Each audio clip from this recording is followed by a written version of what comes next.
Di tengah menurunnya minat generasi muda dalam bertani, smart farming atau pertanian pintar menjadi solusinya.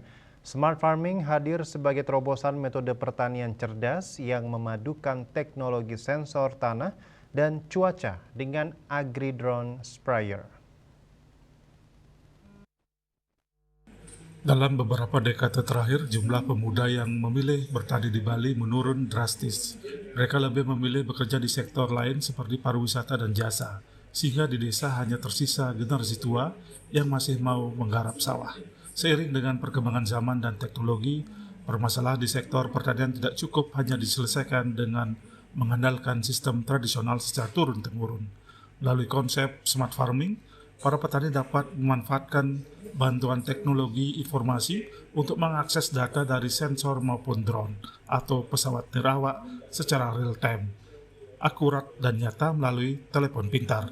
Konsep smart farming bakal menarik minat generasi muda untuk terjun kembali ke sektor pertanian.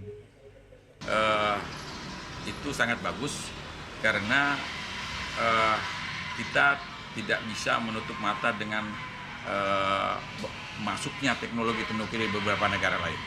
Nah, juga adanya situasi kondisi sosial ekonomi dan kebutuhan kita sama ini seperti anak-anak muda itu sudah tidak lagi mau bertani, banyak sekali yang tidak ingin itu karena melihat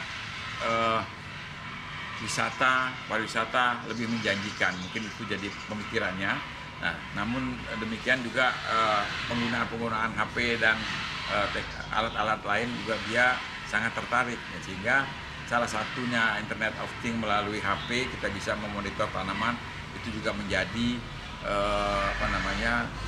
menjadi pemikiran-pemikiran yang harus dikembangkan, sehingga ke depan kita bisa memberikan atau memanfaatkan alat-alat teknologi dengan pertanian ini. Kita mau nggak mau harus seperti itu karena semua sudah.